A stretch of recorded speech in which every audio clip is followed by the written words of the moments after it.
Un nouveau papa descendait une route déserte au volant de sa voiture pour aller voir son nouveau-né. Le moment de joie de l'homme prit une tournure inattendue lorsqu'un petit garçon courant après son ballon se jeta devant la voiture qui roule à vive allure. Oh mon Dieu! Quoi? Vous n'êtes pas sérieux? Je suis en route. L'officier Danny était en train de mener une enquête importante lorsqu'il a reçu un appel qui a fait bondir son cœur. Il a pris sa voiture et s'engouffra dans la rocade déserte qui traversait la campagne. La route déserte s'étendait devant lui comme un ruban sans fin, serpentant à travers des champs de blé doré et des pâturages verts parsemés de vaches en train de brouter. C'était le genre d'endroit où le temps semblait s'être arrêté. On y va. Je ne veux pas être en retard, murmura-t-il nerveusement, en s'agrippant au volant tandis que le vent fouettait les vitres ouvertes. La voiture traversa la campagne à pleine vitesse, laissant derrière elle une traînée de poussière. Au moment où Danny prit un virage, un petit garçon poursuivant un ballon se jeta devant son véhicule qui roulait à vive allure. « Oh, SH !» s'exclama Danny, en klaxonnant, et en freinant brusquement, les yeux exorbités par la peur. Les pneus crissaient sur la route et s'arrêtaient en trombe. Maman, tel était le cri que Danny entendit suivi d'un lourd bruit sourd. Un silence pesant l'envahit et son cœur se mit à battre dans sa poitrine lorsqu'il vit la balle rouler sur la route. Danny détacha sa ceinture de sécurité et sortit rapidement de sa voiture pour voir si le garçon allait bien. Le tremblement de ses jambes ralentit, leurs coups de pied dans l'air devinrent difficiles et s'arrêtèrent brusquement.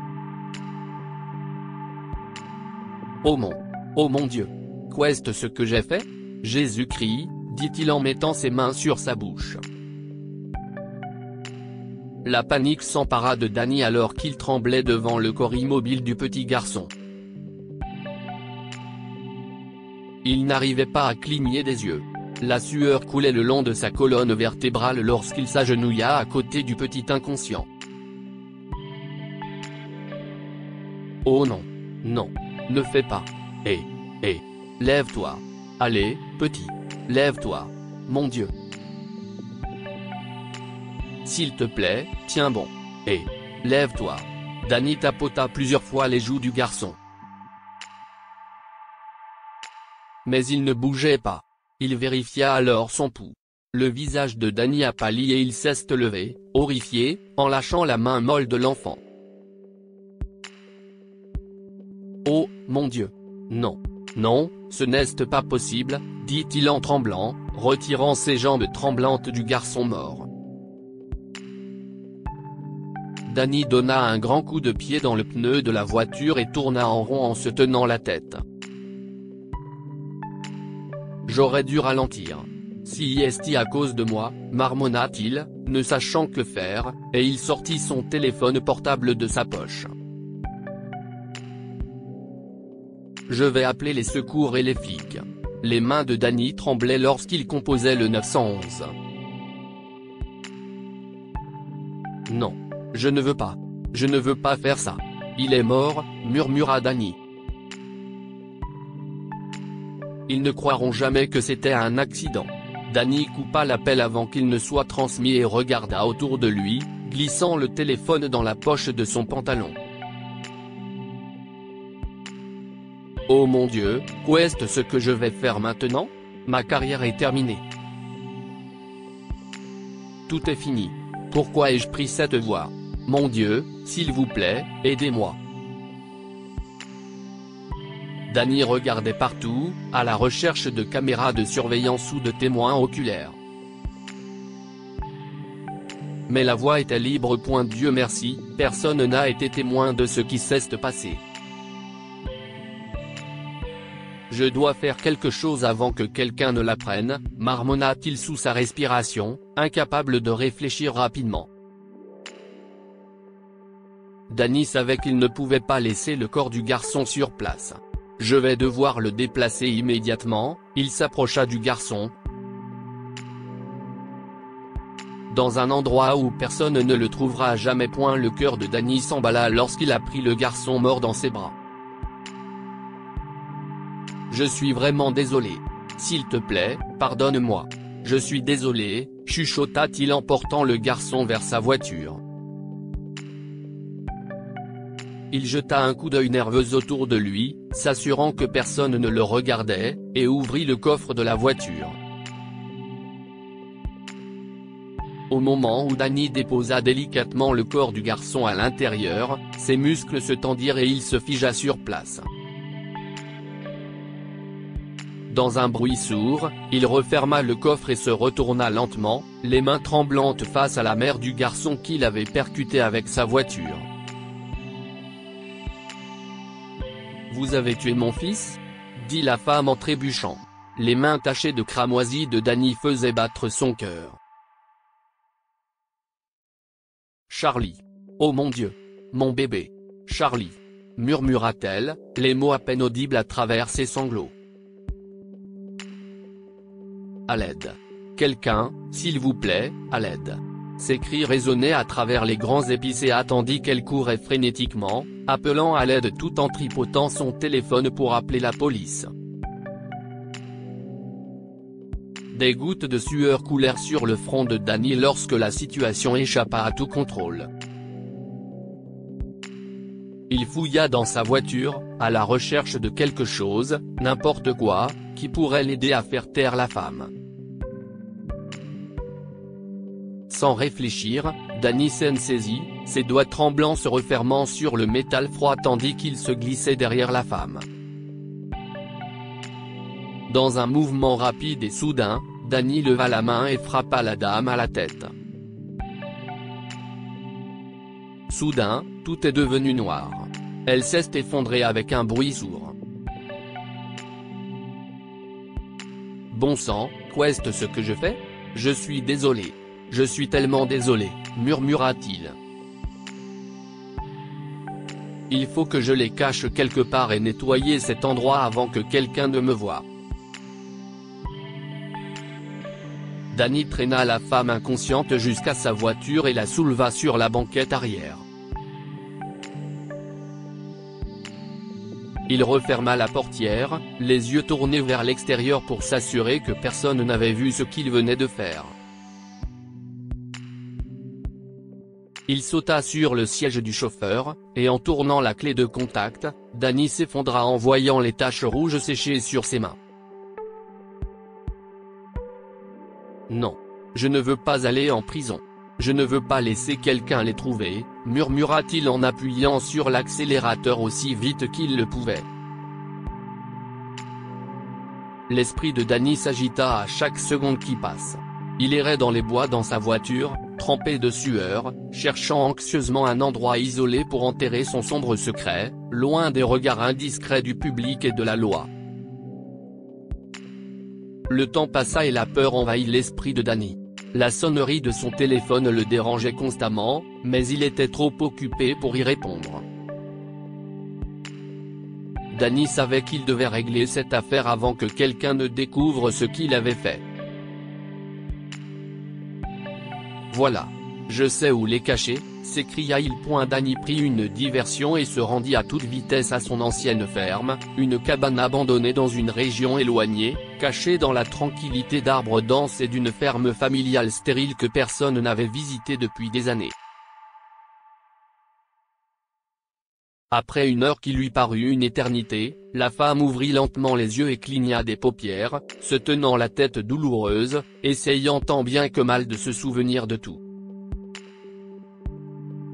Mais tout ce dont elle se souvenait, si est-il la vue de son fils mort, porté par un policier et chargé dans le coffre de la voiture. L'obscurité la submergea. La silhouette d'un homme assis devant elle était menaçante. Où suis-je ? Quel est cet endroit ? Rose, la mère du garçon, tenta de s'enfuir, mais elle sentit une forte traction sur son poignet. siesti alors qu'elle se rendit compte qu'elle avait été menottée et enchaînée à un mur. Tout était scellé. Pas la moindre lueur ne pouvait pénétrer dans la cave obscure. Et aucune voix ne pouvait être entendue au-delà des 4 murs. Où suis-je? Qui êtes-vous? Hurla-t-elle. Laissez-moi sortir. Laissez-moi sortir. Ne vous approchez pas de moi. Danny alluma la lampe LED à pile en s'approchant de Rose, retroussant la manche de son bras gauche, les yeux injectés de sang et gonflés par les larmes. Ne crie pas, dit-il d'une voix basse et rauque. Pour cela, je suis désolé de vous avoir fait subir ça. Je n'avais pas le choix. Je ne voulais pas vous faire de mal, ni à vous ni à votre fils. Croyez-moi, s'il vous plaît. C'était un accident. Vous? Pourquoi m'avez-vous amené ici? Où est mon fils? Je vous ai vu le mettre dans votre voiture. Qu'est-ce ce que vous lui avez fait?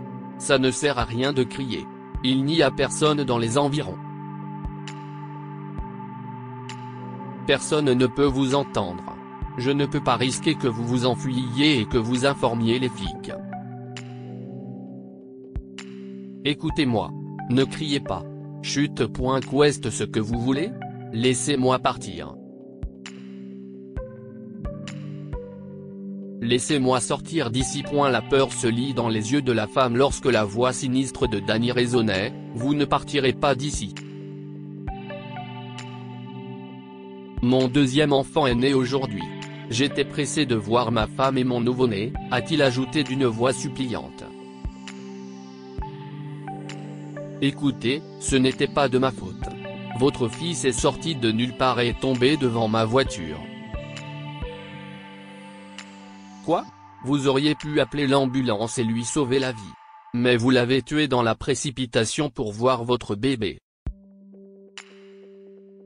Vous l'avez laissé mourir. Comment avez-vous pu? Monstre sans cœur. Vous avez détruit la seule lumière de ma vie. Je voulais l'aider. Croyez-moi. Je l'ai fait. Mais votre fils était déjà mort. Et ça ne servait plus à rien d'appeler l'ambulance. Vous êtes un meurtrier. Éloignez-vous de moi. Vous êtes un meurtrier, s'écria Rose en s'arrachant les bras alors que Danny s'approcha d'elle. Quel genre de malade êtes-vous? Vous allez me tuer aussi? Honnêtement, je ne sais pas ce que je vais faire, dit Danny, la voix étranglée par les larmes. Je suis désolé pour ce que j'ai fait. Mais je ne peux pas laisser cela détruire ma vie. Je ne peux pas vous laisser partir. Vous pensez que vous allez vous échapper de tout ça? Cracha Rose. Ma famille a besoin de moi. Mon fils aîné ne peut pas marcher. Je fais de mon mieux pour le sortir de son fauteuil roulant. Je dois être là pour mes enfants. Je ne mérite pas d'aller en prison. Je suis désolé pour votre perte. Mais je ne peux pas risquer ma vie en vous laissant partir. Je ne peux pas faire ça. Où est mon fils? Qu'avez-vous fait de son corps? Il n'est pas loin, dit Danny en regardant péniblement ses mains boueuses. Soudain, son téléphone a sonné fort brisant le silence inquiétant. C'était un appel de l'hôpital, et les doigts de Danny tremblèrent lorsqu'il répondit. Bon sang, est-ce qu'ils vont bien tous les deux? Je suis sur le chemin. Le moment le plus heureux de Danny est arrivé lorsqu'il était désespéré, complètement brisé et dévasté. Il s'est précipité hors de la cave, en regardant Rose d'un air sinistre. Il a fermé la ferme à clé et a dépassé la zone isolée pour se rendre à l'hôpital. Quelques jours ont passé. Samantha, la femme de Danny, est revenue de l'hôpital avec Arlo, leur nouveau-né. Tout semblait en paix après cela, à l'exception de la peur obsédante dans les yeux de Danny. Il était partagé entre son devoir, sa famille et le sombre secret qu'il cachait. Bonjour, chérie. J'ai préparé tes crêpes préférées pour le petit déjeuner, dit Samantha en souriant, quand Danny se dirigea vers sa chaise. Il était perdu dans ses pensées et ignora Samantha qui le regardait avec inquiétude. Dan, tout va bien? Non. Je veux dire. Oui. Oui, ça va. Je pensais juste à une affaire. Le cœur de Danny se gonfla de joie en regardant bébé Arlo babiller et roucouler dans son berceau. Les sons innocents de son bébé lui rappelaient aussi le petit garçon qu'il avait accidentellement tué, et son sourire s'estompa rapidement. Je suis contente que tout soit rentré dans l'ordre, dit Samantha en rompant le silence et en beurrant les toasts. L'année dernière a été un cauchemar. Mais chérie, les médecins ont dit que Tim pouvait commencer à marcher lentement après l'opération, n'est-ce pas? Interrompit la belle-mère de Danny. Oui, maman. Mais l'opération coûte très cher. Avec la naissance du bébé, nos dépenses vont augmenter. Mais Dan se débrouillera. J'en suis sûr, n'est-ce pas, chérie? Et je me demandais si nous pourrions faire un petit voyage ce week-end. Danny avait encore l'esprit embrumé par les pensées de l'accident lorsque Samantha lui a proposé soudainement de partir en week-end à la ferme avec les enfants. La ferme? S'exclama-t-il en se levant, terrifié. Oui. Cela fait un moment que nous n'y sommes pas allés. Je pense que cet endroit a besoin d'un peu de nettoyage, mais on peut s'en occuper. Non. On n'ira pas à la ferme. Danny était si nerveux, mais il garda son calme, sa voix tremblant encore. Pourquoi? Parce que des animaux sauvages sont en liberté dans les bois près de la ferme. Je ne pense pas qu'il soit prudent d'y traîner avec les enfants. Et tu as besoin de te reposer. Tu reviens tout juste de l'hôpital. Vas-y, Dan. Nous y sommes allés qu'une fois quand Tim était petit. On s'est bien amusé, tu te souviens? Et la ferme n'est pas exactement dans les bois. Elle est près des bois. Alors ne t'inquiète pas. Si est décidé, on y va, et on va adorer. J'ai dit non. Plus d'arguments. Cette discussion s'arrête ici. Dan, tu vas trop loin, d'accord? Je veux y aller. Si est quoi le problème? Un sentiment de panique remonta dans les tripes de Danny, le laissant déstabilisé. Sam, je te prépare une surprise, a menti Danny. Et laisse-moi te dire que si tu emmènes les enfants là-bas ce week-end, tu vas regretter d'avoir gâché cette surprise. Samantha haussa les épaules. Mais on ira le week-end suivant. Pas de changement. Et pas d'excuses. Je n'aille plus beaucoup de temps, marmonna Danny sous sa respiration en attrapant rapidement ses clés de voiture sur la table. Dan, si est ton jour de congé? Où vas-tu? Poursuivit Samantha. Un appel urgent du commissariat. Je dois y aller. Danny ne dit rien de plus et sortit en trombe, ne voulant pas répondre à d'autres questions, et passa le portail en trombe dans sa voiture. Samantha l'a d'abord ignoré, mais son inquiétude n'a fait que croître au fur et à mesure que la journée avançait et que le téléphone de Danny restait injoignable. Toujours pas de service? Elle était inquiète. Bon sang, Dan. Pourquoi ne réponds-tu pas à mon appel? Samantha ne pouvait se défaire du sentiment que quelque chose n'allait pas lorsque son mari ne répondait ni à ses appels ni à ses textos.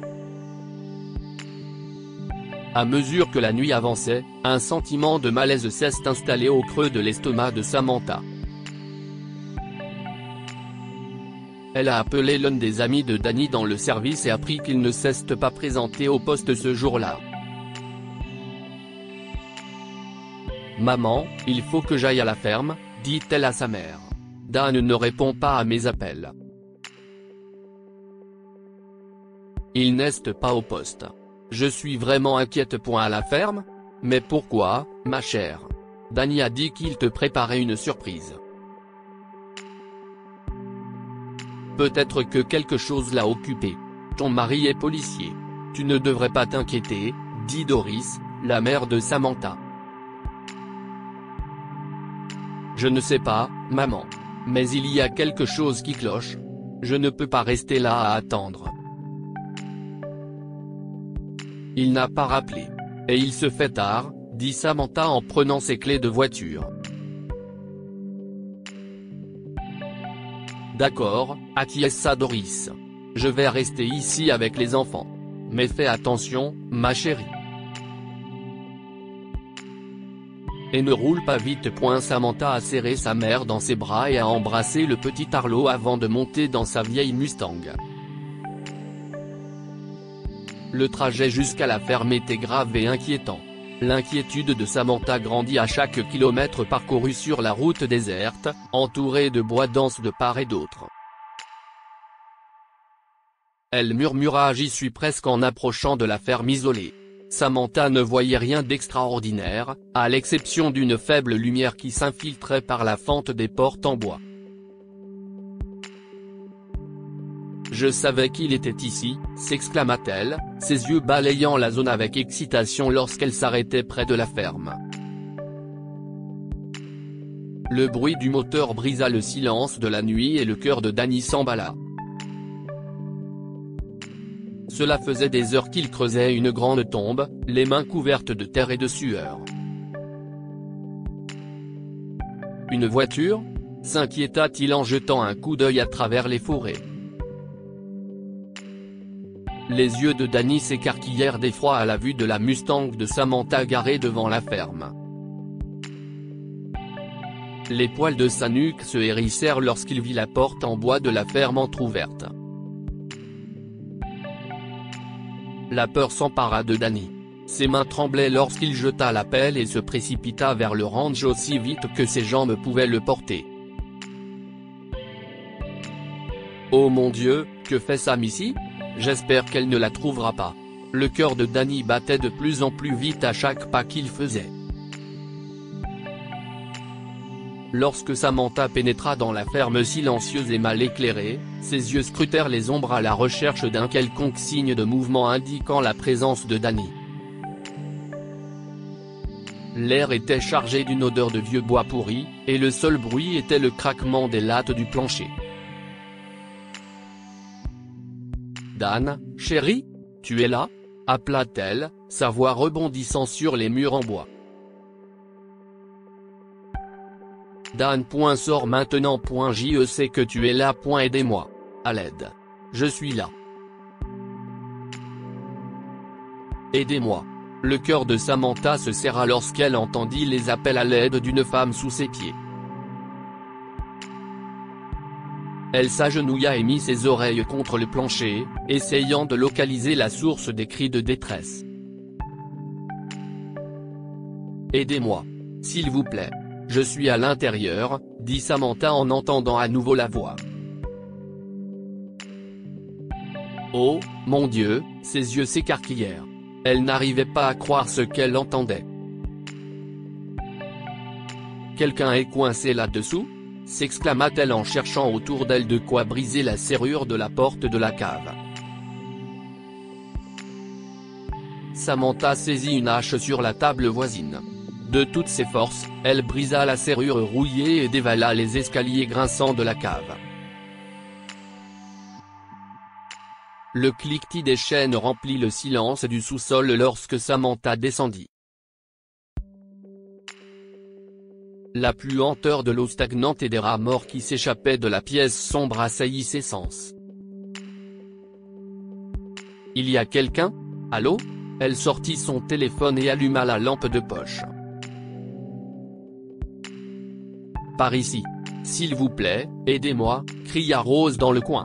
S'il vous plaît, avant qu'il ne vienne. Sortez-moi de là. Aidez-moi. Oh mon Dieu. Qui êtes-vous? Comment allez-vous? Ne paniquez pas. Je reviens tout de suite. Samantha courut à l'étage et revint avec la hache. Elle brisa les chaînes et libéra la femme. Qui êtes-vous? Comment êtes-vous entré ici? Haleta Samantha, incapable de comprendre ce qui se passait. Je m'appelle Rose. Il a tué mon fils. Il va me tuer aussi. Qui? Le flic. Il va me tuer. S'il vous plaît, aidez-moi. Sortez-moi d'ici avant qu'il ne vienne. Un flic? Samantha ne comprenait plus rien. Lorsqu'elle poussait Rose hors de la ferme vers sa voiture, Danny apparut derrière le mur, haletant comme une bête sauvage. Dan? Dit Samantha avec la bouche grande ouverte. Si est-il lui? Aidez-moi. Il va me tuer, cria Rose en se retirant derrière Samantha et en lui serrant la main. Dan? Oh mon Dieu. Qu'est-ce ce qui se passe? Demanda Samantha. Qui est-elle? Pourquoi était-elle enfermée dans la cave? Qu'est-ce ce qu'elle veut dire par tu vas la tuer? La mâchoire de Danny se resserra. Ouah. Doucement Sam. Ce n'est pas ce que tu crois. Si est une criminelle. Et j'allais la dénoncer. Non, il ment, s'exclama Rose. Il a renversé mon fils avec sa voiture et l'a tué il y a 5 jours. Il m'a frappé et m'a fait tomber. Et quand je me suis réveillé, j'étais ici. Attachée dans la cave. Samantha était horrifiée. Monte dans la voiture, dit-elle à Rose. Dan, qu'est-ce ce que si est que tout ça? Ce n'est pas une criminelle, n'est-ce pas? Cette expression de peur sur ton visage. Comment as-tu pu? Sam, s'il te plaît. Sam, s'il te plaît. Je peux t'expliquer. Je conduisais pour aller voir notre bébé à l'hôpital ce jour-là. Ce petit garçon. Son fils. Il a soudain sauté devant la voiture et reste là. Ne t'approche pas de moi, dit Samantha en ouvrant la portière de sa voiture et en montant à bord. Je ne voulais pas, Sam. Écoute-moi, supplia Danny. C'était un accident. Je ne l'aurais jamais fait exprès. J'avais peur. J'avais confiance en toi, Dan. Mais je ne te connais clairement plus. Si est fini entre nous. Ne t'approche plus jamais de ma famille, s'écria Samantha en partant, laissant Danny derrière elle dans un nuage de poussière et de larmes. Il tomba à genoux, se donnant plusieurs claques. Je les ai perdus. J'ai perdu ma famille, dit-il en sanglotant et en regardant le ciel étoilé. L'esprit de Danny est envahi par les regrets et la culpabilité. Il ne pouvait se défaire du sentiment d'avoir perdu tout ce pourquoi il avait vécu, que la belle vie qu'il avait construite s'était effondrée comme un château de sable dans la marée. Danny essuya ses larmes en se forçant à se lever. Il prit une profonde inspiration et se frotta les mains avant de sortir son téléphone de la poche de son jean. Ses doigts souillés tremblèrent lorsqu'il composa le 911. Je veux avouer un crime, dit-il en se dirigeant vers l'endroit où il avait enterré Charlie. Que pouvons-nous apprendre de cette histoire? La confiance est une chose fragile qui peut être facilement brisée par un seul acte de malhonnêteté. La vie de l'officier Danny a pris un mauvais tournant lorsque sa femme a découvert son secret sur un meurtre accidentel et d'un enlèvement. Elle lui a dit que c'était fini entre eux, et en un clin d'œil, Danny a perdu tout ce pourquoi il vivait. Un seul mensonge peut vous entraîner dans une série de mensonges. Réglez vos problèmes avec honnêteté, car la tromperie ne mène qu'à la destruction, comme ce fut le cas pour l'officier Danny. Il a non seulement enterré le garçon qu'il avait tué dans un accident de voiture, mais il a également kidnappé sa mère et l'a prise en otage. Mais il a fini par se faire prendre. Dites-nous ce que vous pensez de cette histoire et partagez-la avec vos amis. Elle pourrait les inspirer et illuminer leur journée.